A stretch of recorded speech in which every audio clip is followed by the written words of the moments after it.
Bonjour à tous, bienvenue au 17 rue Jacob pour ce live à la maison, alors la maison d'édition, les éditions Jean-Claude Lattès Le Masque, La Grenade. Moi je suis Véronique Hardy, j'ai la chance de diriger cette formidable maison, entourée d'une équipe tout aussi formidable. Et vous allez pouvoir rencontrer certains des membres de cette équipe au cours de ce live. L'idée ce matin, c'est de vous présenter notre rentrée littéraire, accompagnée des auteurs qui vont paraître fin août, début septembre 2020, tout en vous faisant visiter les coulisses de notre maison d'édition. Donc je suis ravie de vous y accueillir pour la petite heure qu'on va passer ensemble, et puis surtout je vous remercie tous de votre présence. On commence tout de suite la visite en empruntant l'escalier avec le Wall of Fame de nos livres de la maison que vous trouverez dans toutes les librairies. Olivia Ruiz, Adèle Bréau, Giacometti Ravenne, Cécile Guido, Sophie Mimoisi, David Zaoui, nos auteurs phares Jean-Louis Fournier, mais aussi nos pépites parues en janvier, Sandrine Colette, Nina Bouraoui, Isabelle Sorand, John Boyne et j'en passe, pour arriver sur notre rentrée littéraire. Alors, une rentrée littéraire qu'on a voulu resserrer et surtout qu'on a conçue comme une invitation au voyage après ces mois de plaisir confinés. Donc, on vous propose de vous évader des montagnes libanaises d'une piscine dans le désert à la magnanerie dromoise de Mémoire de Soi pour nos 2 romans français de la rentrée. Des marches de Cannes avec Clint et moi jusqu'aux rives du Sénégal avec les disparus du Jola pour nos 2 récits littéraires, du petit village croate de Adios Cowboy aux banlieues américaines de 3 femmes pour nos 2 titres étrangers, et on pousse jusqu'aux rues de Tunis et de Sfax avec les noces de jasmin de Ella Feki. Ella Feki, c'est la première auteure de la première rentrée littéraire de La Grenade. La Grenade, c'est un nouveau label qu'on a lancé il y a quelques mois pour faire découvrir des nouvelles voix de la littérature francophone, des voix qui soient à la fois exotiques, la grenade, la bombe, explosive, pardon, la grenade, la bombe, et exotique, la grenade, le fruit, des voix qui soient en tout cas représentatives d'une certaine diversité et qui saisissent quelque chose de puissant de notre époque. Alors, je vais vous faire entrer dans le laboratoire de la Grenade. C'est un label qui est dirigé par Maïr Guven. Maïr, que vous connaissez peut-être en tant que romancier, puisqu'il avait eu le concours du premier roman pour Grand Frère, disponible au livre de poche. Mais surtout, Maïr, on a la chance qu'il soit passé de l'autre côté du miroir avec nous en tant qu'éditeur. C'est lui l'éditeur de Noces de Jasmin, de Ella Feki. Donc la première... Enfin, bonjour Maïr. Bonjour. Et la première question que j'ai envie de te poser est assez simple. Comment as-tu rencontré Ella Feki et surtout comment as-tu décelé en elle la romancière? Ouais. Alors Ella Feki, elle est professeure de lettres et formatrice pour enseignants à Madagascar. Moi j'étais à Madagascar justement en tant que romancier, où je donnais des cours de scénario et d'écriture aux élèves de son lycée. Et donc on s'est rencontrés pendant un footing dans les rizières malgaches. Et elle m'a donné 20 pages à lire. Elle est en train d'écrire quelque chose. Et c'est comme ça que j'ai découvert son talent d'auteur. Alors, qui dit grenade dit révolution, la révolution de Jasmin dans ce livre. Est-ce que tu peux nous dire en quelques mots l'intrigue qui porte ce roman? Oui. Alors, Noces de Jasmin, ça démarre par le personnage de Mehdi qui est en cellule et on ne sait pas ce qu'il va devenir. Et très vite aussi, il y a la cellule. Par contre, la cellule sait ce que Mehdi va devenir. Donc, elle nous raconte. Il y a Essia dehors, la petite amie de Mehdi, qui le recherche. Elle ne sait pas où il est. Et enfin, il y a le père d'Essia, qui lui est pharmacien, qui est beaucoup plus vieux, qui a une sorte de conscience de la Révolution parce qu'il a connu l'indépendance. Et lui sent qu'il va se passer quelque chose, mais il ne sait pas très bien quoi. Il a juste mal sous le pied gauche, comme pendant la Révolution. Mais il sent les tensions monter. Alors c'est vrai que c'est finalement un des premiers grands textes sur les printemps arabes. Qu'est-ce qui pour toi fait l'originalité de ce roman? Pour moi, la singularité, c'est que le texte est porté par des personnages. C'est-à-dire qu'on découvre la Révolution par ces personnages, et différents personnages, et comment ils ont vécu cette Révolution. Donc c'est un texte qui appuie sur l'intime, qui raconte par l'intime la Révolution. Donc effectivement, il y a les événements historiques, mais on est avant tout sur qu'est-ce qui se passe dans le cœur de chacun, comment tout bouge, comment la vie collective bouge, mais aussi la petite histoire, l'histoire intime, comment les secrets se dévoilent, parce qu'avec la révolution de Jasmin, comment dire, les tabous se lèvent de beaucoup de choses. Et donc, il y a beaucoup ça dans Noces de Jasmin. C'est vrai que c'est un titre qui est follement romanesque. Comment toi tu décrirais l'écriture de Ella Fekhi? Alors, Ella, elle a une écriture assez puissante. Il n'y a pas de fioriture. Et elle a une écriture très sensuelle, c'est-à-dire que c'est une écriture féminine très marquée. Elle n'a pas de tabou également. C'est quelqu'un que je rapprocherais d'ailleurs de Natacha Apana. Donc c'est rapide, ça va droit au but. Donc moi j'aime beaucoup parce qu'on ne perd pas de temps. C'est sans chichi, voilà. Merci beaucoup Maïr, et surtout Noces de Jasmin à ne pas manquer le 26 août en librairie pour la première petite bombe de la Grenade en rentrée littéraire. Alors je vais vous emmener à présent dans la bibliothèque idéale des éditions Lattès. C'est la pièce où l'on conserve tels des trésors les livres à la fois du fond et les nouveautés à paraître. Alors vous voyez, ces livres, ils vont du plancher jusqu'au plafond. Et surtout, j'ai le plaisir de vous présenter celui qui va faire son entrée dans cette bibliothèque idéale, notre primo-romancier, Adrien Borne. Alors, Adrien Borne, bonjour Adrien, pardon. Adrien Borne, il est journaliste, il a eu une carrière à la radio avant d'être à la télévision, mais Adrien Borne c'est surtout un amoureux des mots. Moi c'est quelqu'un que je traque depuis des années pour qu'il écrive, depuis en réalité ce discours de mariage qu'il avait écrit pour un ami commun et que j'avais trouvé épatant. Donc 10 ans plus tard, quasiment, c'est vrai qu'on est particulièrement heureux et honoré qu'il nous livre son premier roman, Mémoire de soi, dont vous avez ici la couverture. Un texte virtuose, tout à la fois âpre et poignant, qui mêle mémoire des murs, secret de famille et mécanique de l'oubli autour d'une magnanerie dans l'entre-deux-guerres. Alors peut-être que vous ignorez ce qu'est une magnanerie, je vais vous le dire. Les magnaneries, ce sont en réalité ces fermes où au siècle dernier, on élevait des vers à soie et parfois des rêves trop grands pour soi. Une chose est sûre, après la lecture de ce premier roman, vous n'oublierez pas la magnanerie de Mémoire de soi, où le silence est la règle, où la douceur est un luxe, en 1918 comme en 1936, qui sont les deux trames narratives de ce texte, où les destins sont empêchés, où les espoirs sont fracassés, mais où la vie, malgré tout, s'accommode et s'obstine. Alors, Adrien, la première question qui s'impose, c'est qu'est-ce qui t'a inspiré l'histoire de cette magnanerie? Je reprends tes mots. Vous n'oublierez pas la magnanerie. Nous, c'est précisément ce qu'on a fait dans ma famille, puisque cette maison, on l'a depuis 300 ans dans la Drôme. C'était une magnanerie, et on l'a oubliée. C'est-à-dire que moi, j'ai grandi avec cette petite mythologie familiale de là, il y avait une magnanerie. Ah bon, très bien. Et alors, quand on est un enfant, on en fait un mot. Et puis, on se rend compte que derrière ce lieu, il y a des silences, beaucoup de silences. Trop de silence peut-être. Et c'est là que moi, pour la première fois, mon premier roman, je me suis dit, tiens, je vais m'immiscer dans ces silences pour essayer de comprendre ce qui se cache derrière cette magnanerie, qui est un personnage à part entière dans le livre. J'ai essayé d'en faire un personnage. Il faut imaginer ce que c'est, cette magnanerie. Il fait sombre, il fait chaud, c'est grouillant, il y a ces vers, ces chenilles, ces papillons.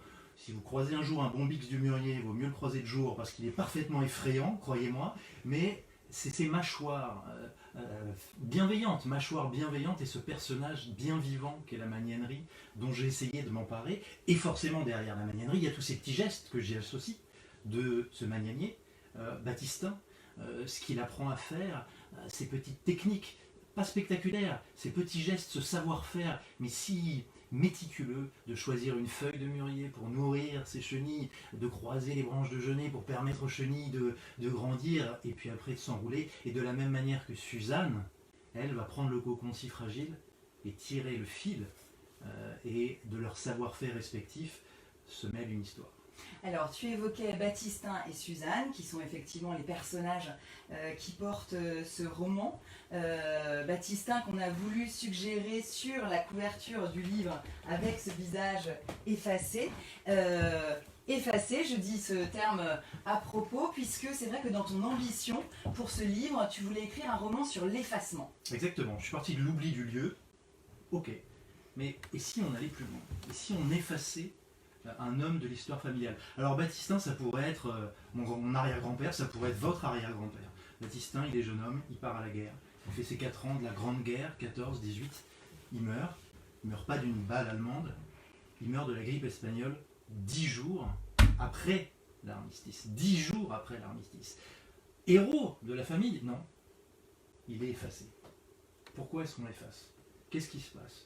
Quelle est l'articulation de tout ça? Pourquoi est-ce qu'on décide de rayer un homme de l'histoire familiale? Par pression sociale, parce qu'on n'a pas le temps, pour le désespoir, c'est fini, c'est trop tard, il y a eu 4 ans de guerre, on a trop souffert, parce qu'il y a la pression du village. Pourquoi une mère laisse faire? Pourquoi un frère laisse faire? Une femme laisse faire? J'ai voulu essayer d'articuler tout ça avec l'idée que derrière l'effacement, il y a évidemment des secrets qui s'accumulent en strates quand on se met à creuser. Ah, et puis tiens, il y a peut-être un fil qui apparaît. Si on tire le fil, là on découvre peut-être des choses. Je vous laisse imaginer qui laisse traîner le fil.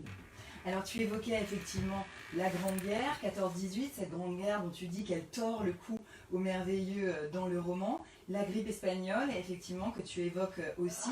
Donc on sent l'histoire avec, comme on dit parfois, sa grande hache qui s'abat sur ces personnages. Comment est-ce que tu as voulu traiter ça de manière romanesque dans le livre, avec ces forces qui s'abattent sur ces personnages? Moi j'emploie le terme de mains sans visage. C'est vrai qu'elles sont partout, dans cette Drôme du XXe siècle, pour moi, et dans ce roman, à travers bien sûr la Grande Guerre, cette main sans visage qui placarde soudainement des avis de mobilisation sur les places des villages, cette main sans visage, et comme tu dis, cette guerre qui tord le cou au merveilleux, qui laisse de la place pour rien, pour plus rien quand on est un jeune couple et qu'on se sépare tout de suite. L'industrie lyonnaise, parce que l'industrie du verre à soie, tout d'un coup l'industrie lyonnaise, pareil, cette main sans visage qui vient dire aux petits exploitants, faut produire plus, faut produire moins cher, mais c'est pas possible. Et puis il y a ces épidémies qui touchent les bêtes. Les vers à soie, il y a des grandes épidémies qui frappent les exploitations. Pasteur s'en mêlera, il mettra 5 ans à trouver un remède. Et puis il y a bien sûr l'épidémie de grippe espagnole. Regardez, comme nous, on a plié le genou face à tout ça. Regardez comment on a ployé face à l'épidémie aujourd'hui encore. Et bien à l'époque, imaginez aussi à ce que ça implique d'enfermement. Et je reprends le terme à dessein, parce que ça implique un enfermement fort, interne, intérieur chez Suzanne, physique aussi, vous le découvrirez dans le livre, mais avant toute chose, c'est la force de résistance qui compte pour moi en tout cas. Et Suzanne, c'est celle qui tire le cocon, qui tire le fil du cocon, mais c'est celle aussi qui, à chaque fois que le fil casse, et cette hache, elle vient casser le fil, mais elle retisse, elle fait en sorte qu'il y ait un lien toujours, pour que le fil puisse être tiré jusqu'au bout, parce que quand même, il y a un moment où il faut pouvoir se souvenir. Et c'est effectivement en ça que la tension romanesque de ce livre est magistrale, c'est que au fil des parties, on avance comme au fil de mouvement d'une symphonie du souvenir qui doit rendre le visage au disparu de la couverture. Et merci Adrien. Merci. Mémoire de soins, le 19 août aux éditions Lattès, la naissance d'un écrivain. Et j'en profite pour vous montrer également les aquarelles que nous avons dispatchées sur les différents murs de la maison, qui sont réalisées par dessinatologues et qui montrent comment, dans cette rentrée qu'on veut comme une invitation au voyage, à chaque fois, qui représente les atmosphères. Et donc là, nous sommes dans le mûrier qui va accueillir, on en révèle un petit peu plus, le premier baiser de Baptistin et Suzanne. Magnifique. Merci. Alors, je vous emmène à présent au premier étage. Vous apercevez sur la droite la ruche du service de presse des éditions Lattès, où s'activent à chaque heure de chaque jour nos attachés de presse. Je précise également que je déambule seule dans les parties communes du bureau et c'est pour ça que je ne porte pas de masque. Et donc, on passe au premier étage pour retrouver Diane Mazloum avec notre directrice littéraire, Anne-Sophie Stéphanie. Alors Diane Mazloum, vous vous souvenez peut-être de son précédent roman que les éditions Lattès avaient publié il y a 2 ans, L'Âge d'Or, qui avait remporté le prix France-Liban, le prix Amique de l'Académie française, qui s'était écoulé à plus de 10 000 exemplaires. Donc c'est un honneur et un bonheur de retrouver Diane pour cette rentrée, avec un livre très singulier, très différent, éminemment atmosphérique, une piscine dans le désert, qui nous plonge dans un petit village entouré d'un désert de montagnes pour un huis clos à ciel ouvert magnétique. 3 jours qui vont bouleverser la vie de 2 personnages autour d'une piscine. Alors bonjour Diane. Bonjour Véronique. Bonjour à tous. Bonjour Anne-Sophie. Bonjour. Alors Véronique l'a dit très bien, Une piscine dans le désert, c'est un roman envoûtant sur nos identités, sur la terre qui nous façonne, sur 2 personnages qui vont être happés et transformés par un lieu et une nature immuable. Véronique a parlé des 2 premiers romans de Diane, Déroute la nuit et L'âge d'or. Est-ce que tu peux nous parler de la place de ce livre dans ton œuvre ? Alors oui, c'est un livre qui, je l'espère, s'inscrit avec cohérence dans la ligne de ce que je fais, c'est-à-dire cartographier une terre sans route ni signalisation, mais avec seul un GPS mental pour s'orienter dans un dédale de flou et d'oubli, de clans et de communautés. Une piscine dans le désert, avec l'utilisation de ce mot désert tellement littéraire et tellement fort qui tout de suite convoque des images. Tu peux nous raconter le rapport au désert ? Quel est ton désert, justement ? Alors, au mot désert, en effet, on pense souvent à du sable, à rien, à du vide. Mais mon désert, c'est un désert qui est habité, qui est vraiment puissant, magique, tellurique, entre montagnes sacrées et chardon bleu. C'est un lieu qui ne ressemble à aucun autre, avec quelque chose de l'ordre du début du monde et de la fin du monde. Et donc, dans ce décor, en fait, ce décor va devenir le théâtre d'une affaire, comme une pièce de Tchekhov. Une jeune femme, Fausta Keliakos, a construit illégalement une piscine sur un terrain qui ne lui appartient pas et elle s'y pose comme un lézard. Et mon roman raconte le moment où un jeune Canadien, Leo Bendos, débarque pour la première fois dans ce lieu, qui est aussi un lieu d'origine de ses ancêtres, pour régler au plus vite cette affaire de piscine construite sur son terrain à lui. Alors c'est un roman qu'on pourrait dire intimiste ou un roman d'atmosphère. Ça te conviendrait de l'appeler de cette manière ? Oui, je voulais un roman d'atmosphère parce que tout ce jeu sur un lieu, une parcelle de terre crépusculaire aux confins de 3 pays en guerre comme suspendu au-dessus, et aussi, je dirais, un voyage immobile, non pas parce que les personnages sont immobiles, mais parce que le lieu est immuable. Donc les personnages ne bougent pas, mais ils sont dans l'action, donc une action d'atmosphère, de psychologie, une série de micro-actions. Et aussi, on aurait pu penser à une histoire d'amour entre un étranger et une femme dans un paysage lunaire, mais Léo et Fausta viennent de 2 réalités complètement différentes, et c'est de leur rencontre que va naître l'électricité du livre, sa force motrice, ce qui va l'animer comme le frottement de 2 silex de planètes différentes. Et Fausta, est-ce que tu peux nous parler justement de son silex, de ses contradictions, de quoi elle est faite ?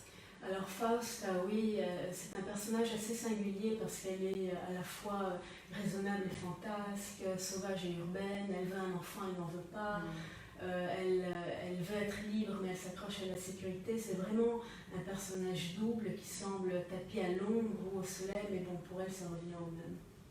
Alors on a parlé d'un roman intimiste, un roman d'atmosphère, c'est un roman tellurique aussi où la terre, la nature compte beaucoup, avec ce village, ces montagnes. Est-ce que ce lieu existe ? Oui, c'est un lieu secret de mon enfance qui se trouve à la frontière du Liban, de la Syrie et d'Israël. Et si je ne nomme pas ce lieu, ce n'est pas par prudence, mais c'est parce que je n'ai pas envie qu'on me dise que le Liban n'intéresse pas, et le Moyen-Orient et tous ces conflits. Et d'ailleurs, il ne s'agit pas de ça. Et tu dis souvent une phrase que je trouve très juste et très belle sur notre rapport aux frontières. Tu dis qu'en Europe, on parle beaucoup du mot frontière, mais qu'on ignore exactement ce que ça signifie. Justement, dans ce village, dans ces montagnes, qu'est-ce que ça signifie ? Quelles sont les frontières ? Alors oui, ici pour moi c'est facile en Europe, une frontière il suffit d'avoir ses papiers en règle, alors que chez moi la frontière elle est floue, elle avance, elle recule, on ne sait pas où un pays commence, où il se termine. Passer le fil de la frontière, c'est prendre le risque de mourir, vraiment. Donc, il y a des menaces qui pèsent. Oui, des mines antipersonnelles, des bombardements, des vengeances, de la surveillance militaire. Mais alors, est-ce que ça signifie que tu as voulu écrire aussi un roman sur la guerre? Non, au contraire. C'est un roman qui traite de la paix qui vient quand on n'a plus rien à perdre. En construisant sa piscine sur un terrain qui ne lui appartient pas, Faust a commis un acte d'inconscience, mais aussi de résistance qui prouve, disons, qui montre qu'on peut construire quelque chose là où l'insouciance ne règne plus. Merci beaucoup. Merci à vous. Merci infiniment, Diane. Une piscine dans le désert, le 19 août également, dans toutes les librairies. Un roman d'atmosphère et de frontières, vous l'aurez compris, qu'on rapproche effectivement d'une pièce de Tchekhov ou d'un film de Éric Rohmer. On aime beaucoup cette comparaison.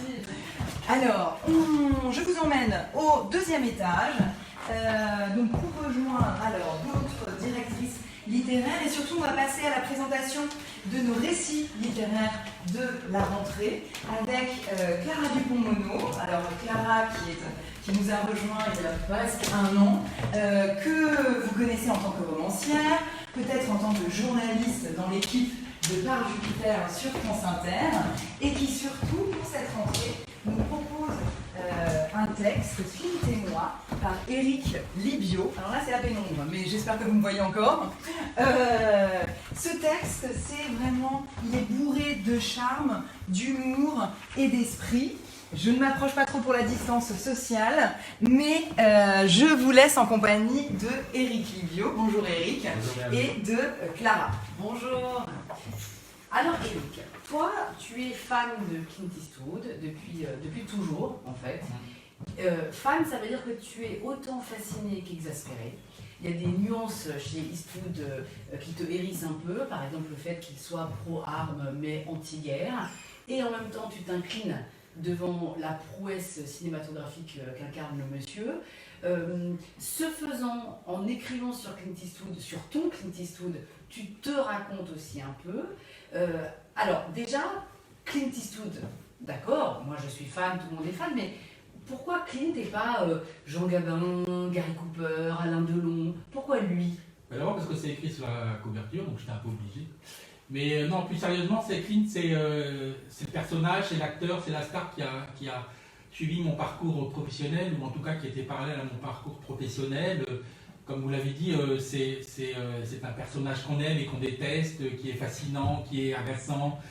C'est une des grandes stars d'Hollywood. Et puis en même temps, c'est un homme des westerns. J'ai toujours aimé les westerns. Mes parents ont toujours aimé les westerns. Donc il y a se mêle à tout ça l'atmosphère familiale. Et puis un jour, je suis tombé sur une photo de mon père, déguisé en l'homme sans nom, le héros de la trilogie de Sergio Leone. Alors ça veut dire le chapeau. Voilà, le chapeau, le poncho, le cigare, la barbe. Enfin voilà, c'est pas qu'il lui ressemble, mais quand même, il y a vraiment un air de famille assez proche. Et puis quand on parle de cinéphilie, de cinéma, d'empathie pour des personnages, pour des héros, forcément, eh bien, il y a la culture, il y a le passé, il y a la famille qui ressurgit. Donc tout ça a fait que Clint est devenu mon héros et je l'ai décrit en même temps que j'ai décrit mon parcours professionnel et de cinéphile. Et ton père, donc. Et mon père, forcément, qui était aussi mon héros. Et voilà, ce sont deux personnages qui se disputent comme un duel, comme ça, un duel sympathique entre l'un et l'autre. Alors, je pourrais peut-être te faire rencontrer Clint, car c'est un ami de longue date. Pour ne rien me cacher, c'est aussi un ex. Voilà. Avant Brad Pitt ou après Après, mais il y a la caméra. Donc, est-ce que tu l'as rencontré? Alors, je l'ai rencontré plusieurs fois, 7-8 fois.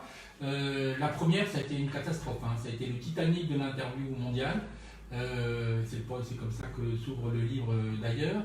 Parce que Clint n'est pas quelqu'un qui est facilement abordable. Enfin, il est très méfiant, très sur la retenue. Et puis, plus on le connaît, c'est quelqu'un qui aime beaucoup retrouver les journalistes. Et plus on le connaît, plus il y a des relations qui se lient entre lui et le journaliste, en l'occurrence entre lui et moi. Et au bout de 7-8 fois, il me reconnaissait. Et je vous avoue que quand Clint Eastwood vous voit de loin et vous reconnaît et vient vers vous en vous serrant la main, on n'est pas loin de pleurer, quoi, en fait, d'émotion. Et qu'est-ce qu'il dit? Il dit Hello Eric? Il dit I know this guy. Ce à quoi j'ai répondu I know this guy too. Parce que moi aussi je l'avais reconnu finalement. Et voilà, donc c'est un personnage à la fois complexe, attachant, agaçant et fascinant. Et c'est un type que j'adore. Et du coup, ton livre mêle plusieurs genres en fait. Tu dirais que c'est une déclaration d'amour dont tu renouvelles le genre, que c'est un autoportrait, que c'est un portrait de ton père, que c'est une leçon de cinéma. Mais c'est tout ça, Clara. Ouais. Vous avez formidablement lu ce livre. C'est à la fois un livre sur la cinéphilie, sur le rapport qu'on peut avoir avec des personnages dans une salle obscure, à la fois sur comment est-ce que le père ou la famille ressurgit comme ça quand on écrit sur des choses un petit peu intimes, et puis un récit d'un journaliste, et puis une façon de voir une œuvre cinématographique à l'œuvre, en marche comme ça, de voir la complexité d'un personnage, d'un héros, et la façon dont on peut le recevoir, parce que c'est vrai que les gens ont parfois été un peu surpris par l'éclectisme de Eastwood. Ouais. Donc c'est tout ça mélangé qui est essayé de tricoter pour en faire à la fois une déclaration d'amour et un livre sur un grand artiste. Oui, avec une très jolie mise à nu, parce que tu n'hésites pas à manier l'autodérision. S'il faut dire Clint, mon héros, bah, tu l'écris. Tu parles à Clint. Si ça se trouve, tu vas lui envoyer le livre. Ah ben, je vais lui envoyer, oui, il va faire des progrès en français comme ça, mais évidemment que je vais lui envoyer avec une très jolie dédicace. Si jamais il le lit un jour, j'en serai le plus heureux. Et on fera un dîner tous les trois. Voilà, ça peut être pas être trop dur pour vous, non? Ça Un ira. petit peu, mais j'ai fait le pari. D'accord. J'ai fait le pari. Alors, vous m'inviterez? Bien sûr, Il y a Véronique qui veut... bien sûr qu'elle sera invitée. Et si Brad Pitt peut faire un saut, je lui Voilà. passerai un petit texto. Oui. BFF. Merci beaucoup, Merci. Clara, merci Eric. Donc pour Clint et moi, à la fois leçon de cinéma et autoportrait éminemment touchant. Moi, ce que j'ai envie de dire, c'est qu'en refermant ce livre, peut-être que vous ne serez pas devenus amis avec Clint comme nous, mais en tout cas, vous aurez tous envie de devenir amis avec Eric Libio. Alors, on se tourne pour retrouver Anne-Sophie Stefanini dans son habitat naturel, qui est son bureau, en compagnie de son auteur, Adrien Absolu, pour l'autre récit de la rentrée, Les Disparus du Jola, qui est un texte sincèrement bouleversant, et surtout dans sa façon qu'il a de convoquer l'Afrique, dans ce qu'elle a de plus ensorcelant et aussi funeste. Alors rebonjour à tous, c'est le deuxième texte d'Adrien Absolu. Le tout premier, c'était déjà un récit, déjà une enquête, Les Forêts Profondes, où tu racontais l'histoire de l'épidémie d'Ebola en Guinée il y a 2 ans, et de la recherche du patient zéro jusqu'à la disparition provisoire de l'épidémie, évidemment. Là, c'est autre chose, tu convoques l'histoire terrible du naufrage du Jola, un soir de septembre 2002. Le Jola, qui est ce bateau qui relie la Casamance à Dakar, fait naufrage. À son bord, il y a 2000 personnes et il y aura plus de 1800 disparus. Est-ce que tu peux nous raconter la façon dont ce naufrage a commencé à te hanter au point de vouloir en faire un livre et une enquête? D'abord, merci beaucoup Anne-Sophie d'avoir accepté d'éditer cet ouvrage.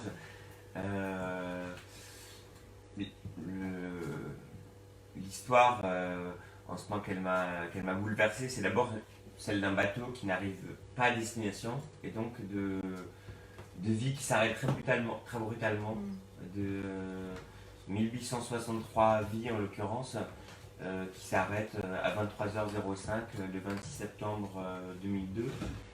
Et ensuite, j'ai eu, à travers mes expériences professionnelles, l'occasion d'aller en Casamance à de nombreuses reprises, et je me suis rendu compte à quel point ce drame était vraiment très intimement lié à l'histoire de cette région, un peu comme je dirais le drame du 11 septembre par exemple à la ville de New York,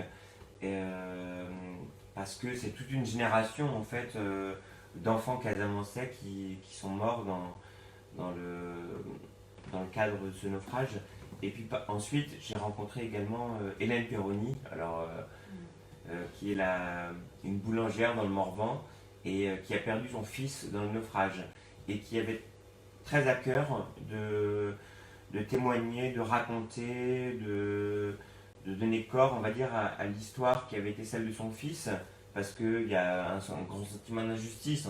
Je ne l'ai pas dit spontanément, mais le bateau avait été conçu pour accueillir 550 passagers, et donc il en avait près de 2000 à bord au moment où il s'est renversé en pleine nuit. dont celui de Dominique Perroni. Donc, La rencontre que tu racontes, qui ouvre le livre avec la mère de Dominique, elle est bouleversante et elle va être en quelque sorte le fil rouge de ton récit, de ton enquête. Dominique, quand il est sur ce bateau et qu'il disparaît, qu'il meurt, il a 20 ans, il a ton âge. Il parcourait l'Afrique, c'est un bourlingueur, un aventurier. Et sa mère va te confier ses derniers échanges avec lui. Et ça, je trouve que c'est très révélateur de la façon dont tu as enquêté, dont tu as cherché à la fois à comprendre l'histoire de ce bateau et l'histoire des gens qui étaient à bord, et puis ensuite à chercher la vérité. Comment tu as mené cette enquête? Alors tu as tout à fait raison Anne-Sophie, c'était assez compliqué parce qu'en fait il y a eu 1863 victimes et une cinquantaine de rescapés, dont Dominique Perroni faisait en tout cas partie des victimes. Et ça a été très compliqué de trouver des témoignages directs, des témoignages bruts sur place. Donc je suis allé en Casamance à de nombreuses reprises, par le bouche à oreille, en passant par les chauffeurs de taxi, par les échoppes, par les petits commerces. J'ai réussi à trouver 4 rescapés qui m'ont narré leur histoire. Et alors, Hélène Perroni m'a fait une grande confiance en me confiant effectivement les échanges épistolaires qu'elle avait eus avec son fils juste avant le naufrage, où il lui envoie ses lettres, où il raconte son voyage au Sénégal, ce qui a donné un certain écho aussi à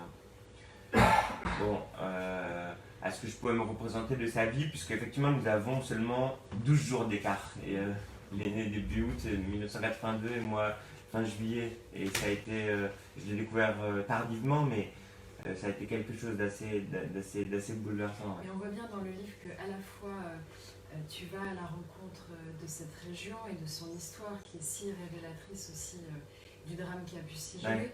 Tu vas à la rencontre des familles de disparus qui ne cessent de se battre pour réclamer la vérité. Tu essayes de reconstituer l'histoire du bateau, de sa construction à ses avaries successives et à son autorisation de naviguer alors que tous les règlements auraient dû l'interdire. Bref, tu fais un travail de journaliste pur. Et c'était également le cas dans Les forêts profondes. Est-ce qu'on peut parler maintenant de la forme littéraire, de ce choix que tu as, de l'enquête, du récit littéraire? Quelle était ton ambition à travers ce livre? Ce que j'aime vraiment par-dessus tout, c'est la vérité. Et donc la vérité, elle passe par la recherche, la documentation et ensuite l'exhaustivité. C'est-à-dire, j'ai du mal à accepter intimement que une information concernant le bateau, sa conception, le naufrage, m'ait échappé. Et ça ne veut pas dire qu'elle sera intégrée dans mon récit, mais je veux en avoir connaissance. Et donc, cette vérité, c'est aussi une manière de, comment dire, non pas de rendre hommage, parce que ça serait peut-être un peu exagéré de le dire comme ça, mais par rapport à tous les gens qui ont succombé dans cette tragédie, je ne veux pas qu'il y ait une erreur dans le processus narratif. C'est une manière de leur donner, pas de leur redonner vie, mais de raconter leur vie, de témoigner d'une mémoire. Donc ça, c'est à l'égard en fait, des personnages qui fondent qui sont la substance de mon récit, et puis ensuite à l'égard de mon lectorat. Ce que j'aime aussi, c'est avoir accompli ce travail d'assimiler une énorme masse d'informations, de documents, de détails, pour essayer de rendre une substance plus lisible, plus compréhensible, si possible. Merci beaucoup Adrien, merci Anne-Sophie. Donc les disparus, de rien, avec plaisir. Les disparus du Jolin, le 19 août également, une enquête aussi édifiante que déchirante.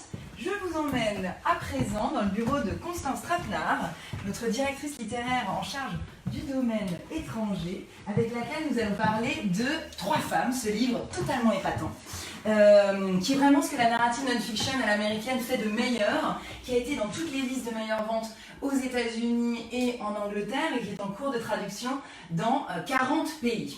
Alors, Constance, bonjour. Bonjour. Est-ce que tu peux nous décrire la démarche d'écriture et donc la démarche préalable d'enquête de Lisa Taddeo?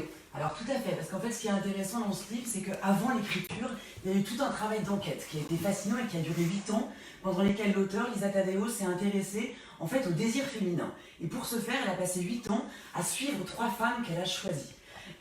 En ce sens, elle a passé des milliers d'heures avec elles, au téléphone, sur internet, par email, par texto. Elle a interviewé leurs proches, elle a suivi tout leur entourage sur les réseaux sociaux et elle est même allée, pour 2 de ces cas, jusqu'à s'installer et vivre dans les villes de 2 de ces femmes pour comprendre au mieux leur vie quotidienne. Donc en ça, l'entreprise était déjà fascinante. Alors, riche de ces 8 ans d'investigation, quelle trajectoire décrit-elle et quelles sont ces 3 femmes qu'elle a choisies? Alors ces femmes, elle les a choisies parmi d'autres évidemment et c'est celles qui l'ont le plus inspirée. Et ce qui est intéressant, c'est que ces 3 profils extrêmement différents. Ce sont des femmes d'âge différents, issues de milieux sociaux différents, qui vivent dans des États d'Amérique différents. Alors en quelques mots, on va commencer par Lina. Lina, c'est une mère au foyer qui a deux jeunes enfants. Elle se dépatouille comme elle peut au quotidien. Elle est enferrée dans un mariage sans passion depuis une dizaine d'années. Et en fait, elle va se jeter dans les bras de son premier amour adolescent, Hayden, qu'elle retrouve. Ensuite, on a Sloane, alors profil encore très différent, qui est, elle, issue d'un milieu beaucoup plus privilégié, qui est allée à l'université, qui travaille avec son mari dans un restaurant. Ils possèdent d'ailleurs un restaurant dans une enclave très chic du Nord-Est. Et eux, ils sont un couple libre. Elle se pense très épanouie jusqu'au jour où, en fait, elle va réaliser que la dynamique de pouvoir qui régit leur couple n'est pas celle qu'elle croyait.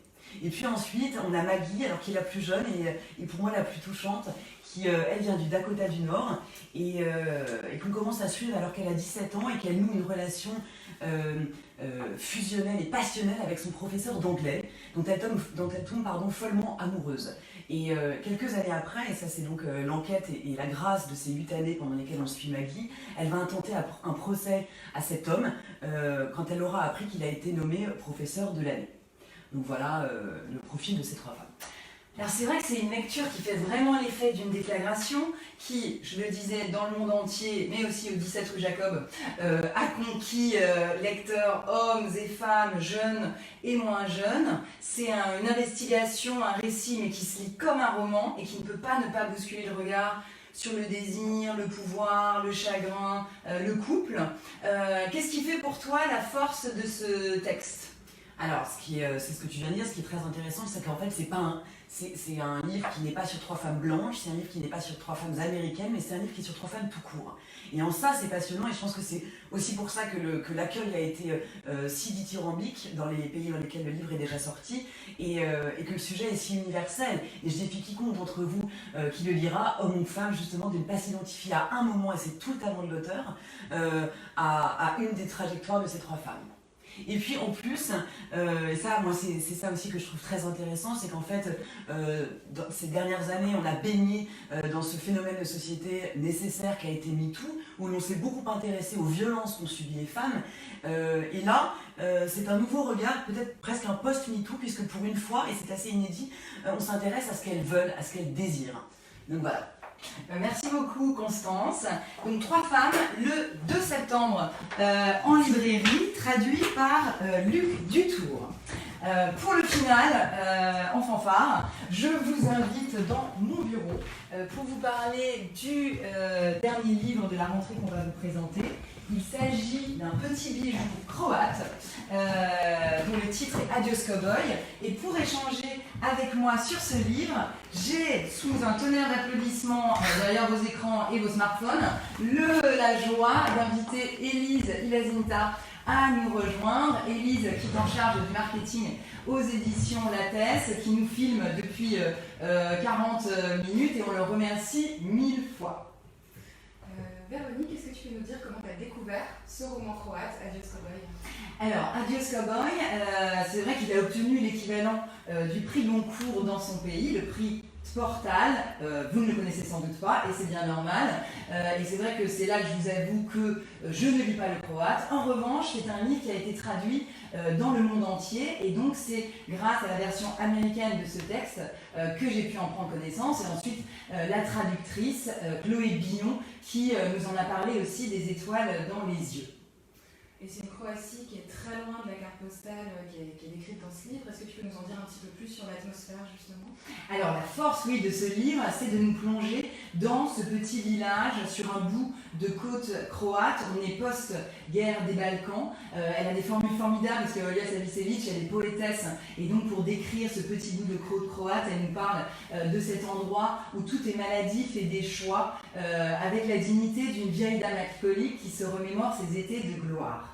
Donc on est dans cette atmosphère, et dans ce cadre, elle nous dresse le portrait de cette génération perdue d'ex-Yougoslavie, que pour moi je n'ai pas l'habitude de voir et de lire dans les livres, à travers une héroïne, Dada, qui est une trentenaire qui vivote à Split, et qui, suite à un coup de fil de sa sœur, retourne dans le village de son enfance pour s'occuper, on le comprend, de sa mère qui a été anéantie par un drame. Ce qu'on découvre, c'est que le drame de cette famille, c'est la mort du frère de l'héroïne, donc du fils de cette mère.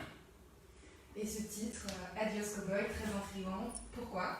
Justement parce que ce fils, ce frère, il était fan de western, et donc il avait des affiches de cow-boy partout dans sa chambre. Et c'est là où la démarche de Olja Savicevic est particulièrement séduisante, c'est qu'en fait elle nous lance dans une enquête familiale, donc très universelle, la jeune femme qui décide de faire la lumière sur la mort de son frère. Mais cette enquête familiale, elle prend des allures de western, avec les codes du western, une communauté refermée sur elle-même, étouffante, un baron terrien local, la loi du silence.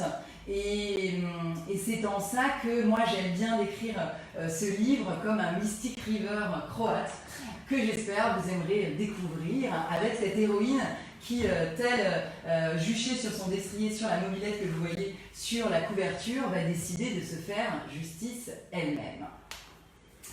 Alors voilà pour le dernier livre de la rentrée que nous voulions vous présenter. Je vous remercie de votre présence. J'espère qu'il n'y a pas eu trop de cafouillage technique, mais je ne crois pas. Je vous remercie pour votre attention. Donc vous avez pu découvrir en quelques mots, et avec les auteurs et les éditeurs qui les portent, ces textes de la rentrée. Cette rentrée, elle nous tient particulièrement à cœur. N'hésitez pas à nous demander les livres s'ils vous ont donné envie, et puis j'espère vous retrouver en chair et en os tous bientôt. D'ici là, tous en librairie.